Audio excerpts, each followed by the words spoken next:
Primeira carta de Paulo aos Tessalonicenses, capítulo 1.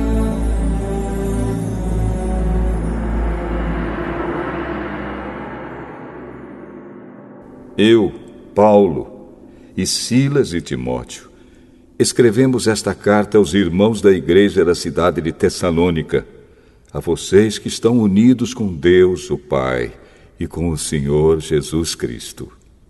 Que a graça e a paz estejam com vocês. Nas nossas orações, sempre damos graças a Deus por todos vocês, e nunca deixamos de pedir em favor de vocês.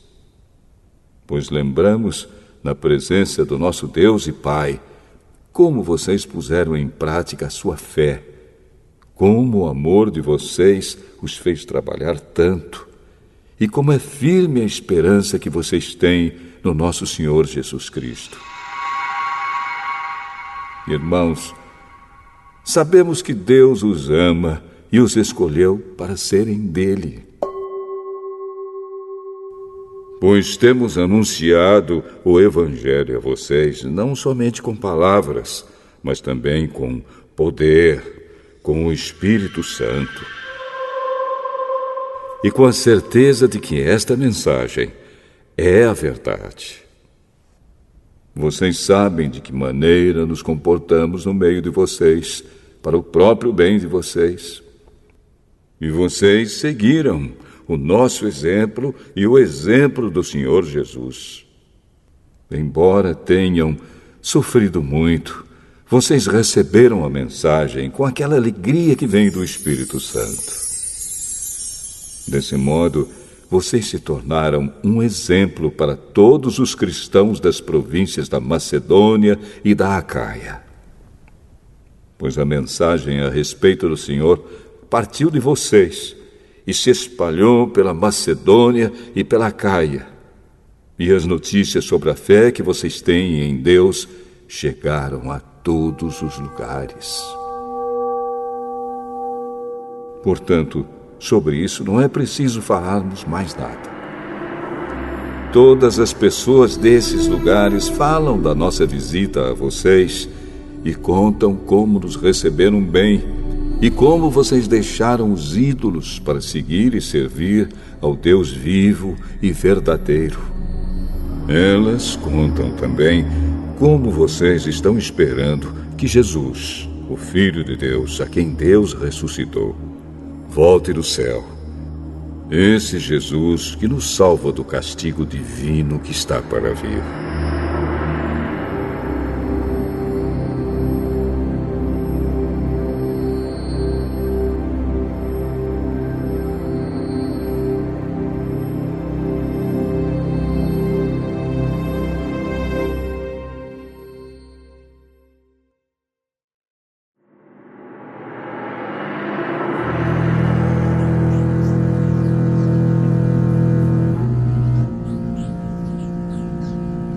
Primeira carta aos Tessalonicenses, capítulo 2.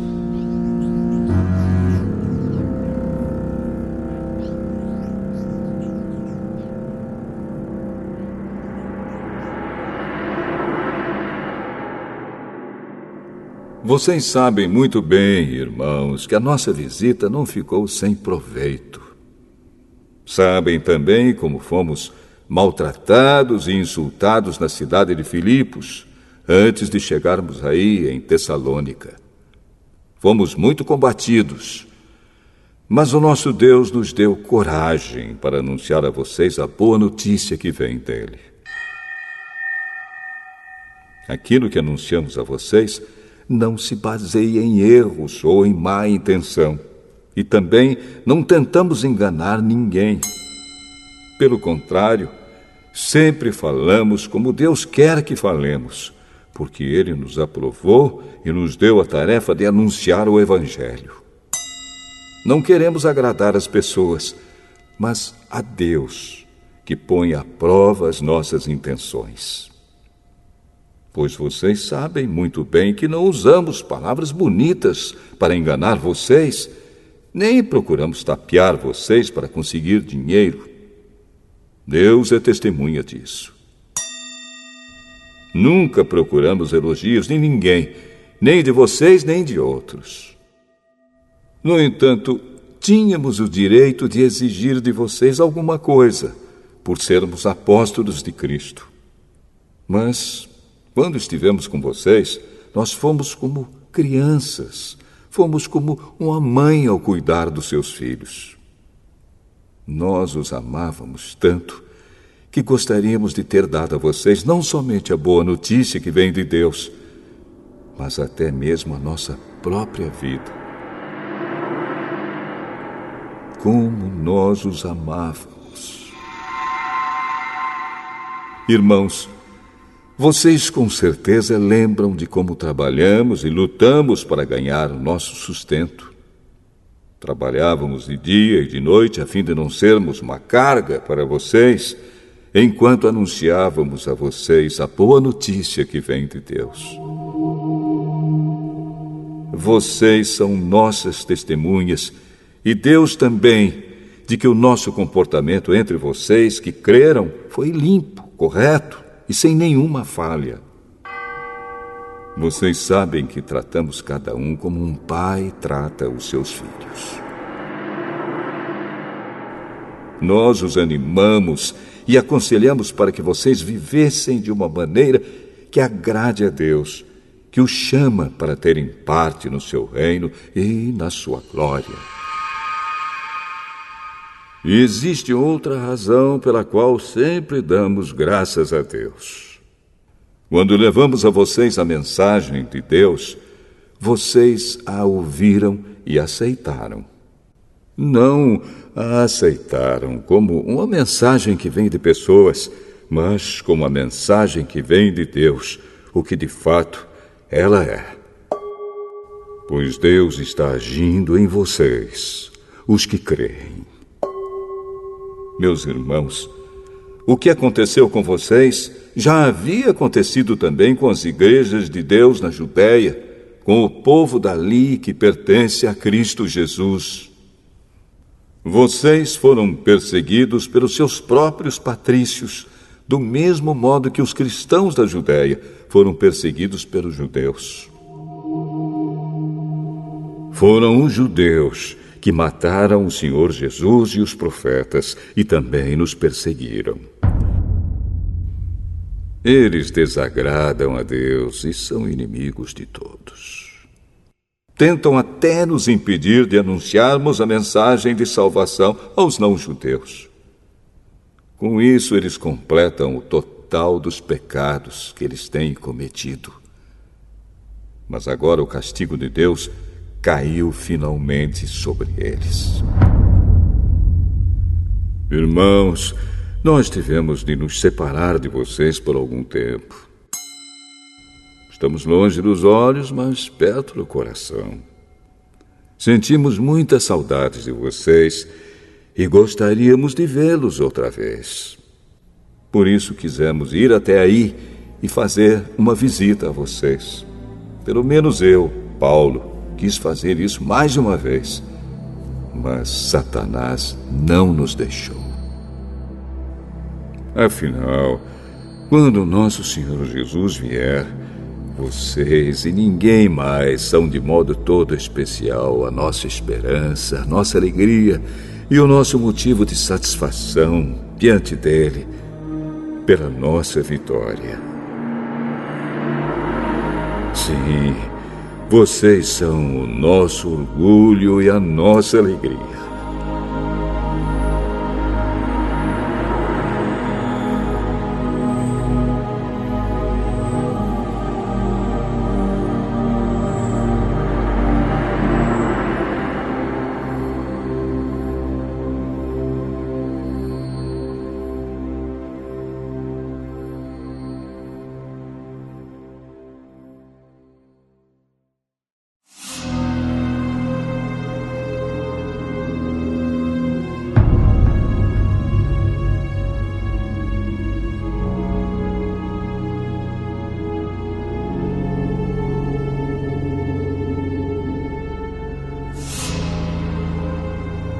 Primeira carta aos Tessalonicenses, capítulo 3.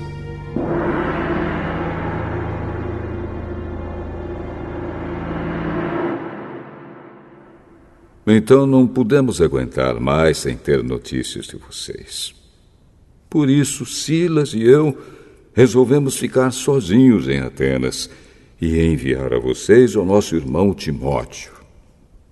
Ele tem trabalhado conosco no serviço de Deus, anunciando o Evangelho de Cristo.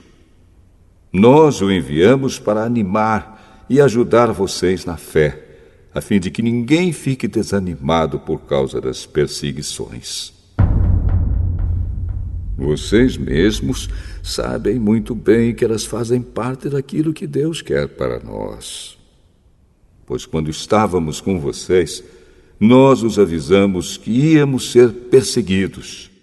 E como vocês sabem, isso aconteceu mesmo.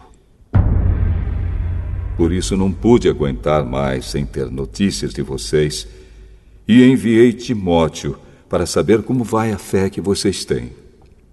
É que eu tinha medo de que o diabo os tivesse tentado de tal modo que todo o nosso trabalho tivesse ficado inútil. Agora Timóteo já voltou daí de Tessalônica e nos trouxe boas notícias a respeito da fé que vocês têm em Deus e do amor que vocês têm uns pelos outros. Ele nos contou que vocês sempre lembram de nós com carinho e que têm tanta vontade de nos ver como nós temos de ver vocês. Assim, irmãos, em todas as nossas dificuldades e sofrimentos, o que nos animou foi a fé que vocês têm. Agora nós nos sentimos com mais vida, porque sabemos que vocês continuam a viver firmes por estarem unidos com o Senhor. E assim podemos dar graças a Deus por vocês. Agradecemos a alegria que temos diante do nosso Deus por causa de vocês. Dia e noite pedimos a Ele de todo o coração que nos deixe ir vê-los pessoalmente para podermos completar o que ainda falta na fé que vocês têm. Que o próprio Deus, o nosso Pai e o nosso Senhor Jesus preparem o nosso caminho para podermos ir visitar vocês.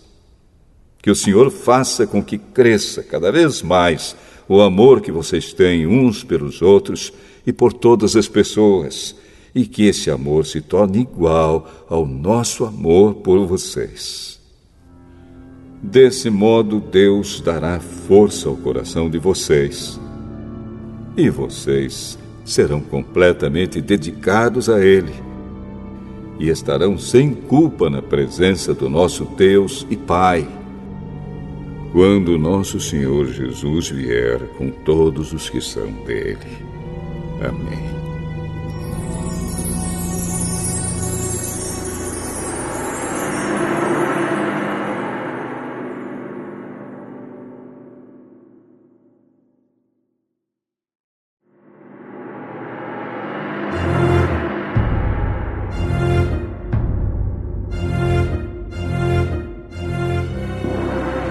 Primeira carta aos Tessalonicenses, capítulo 4.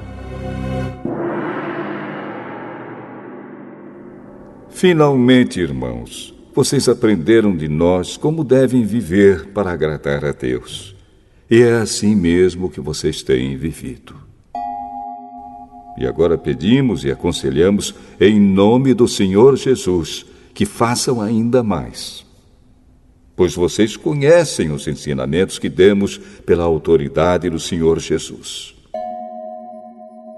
O que Deus quer de vocês é isto: que sejam completamente dedicados a Ele e que fiquem livres da imoralidade.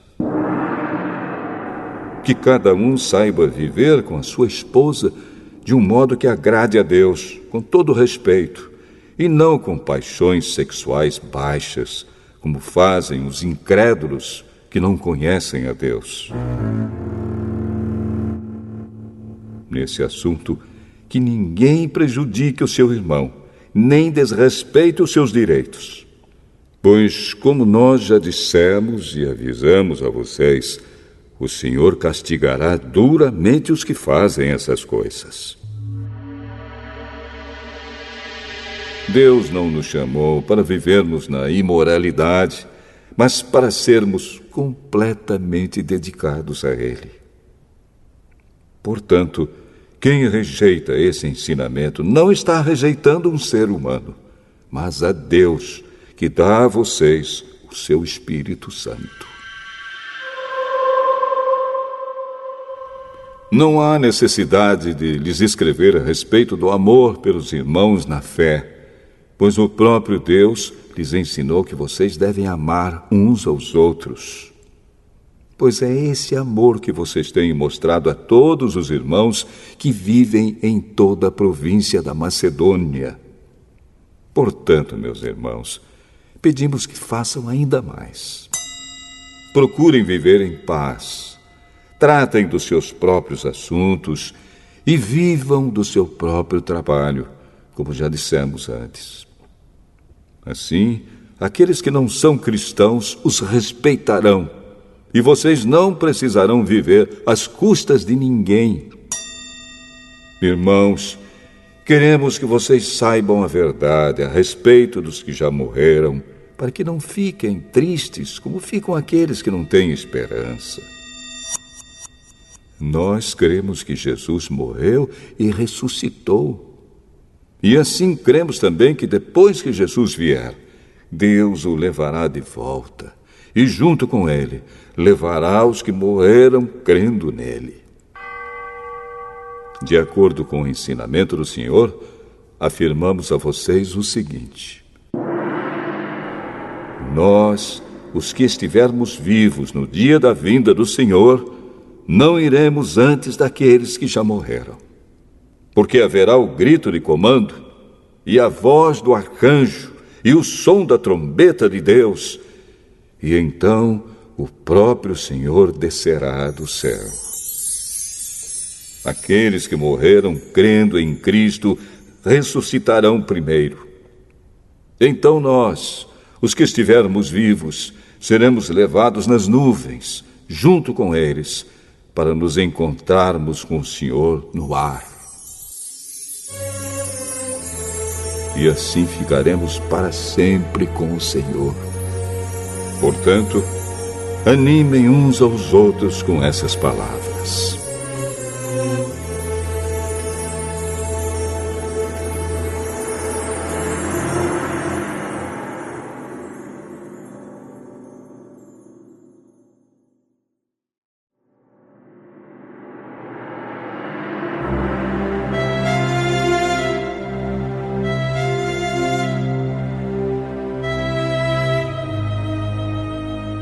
Primeira Carta aos Tessalonicenses, capítulo 5.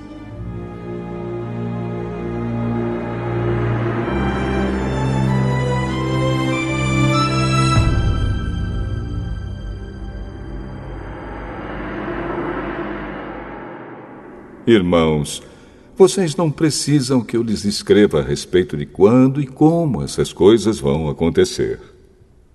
Pois vocês sabem muito bem que o dia do Senhor virá como um ladrão na calada da noite.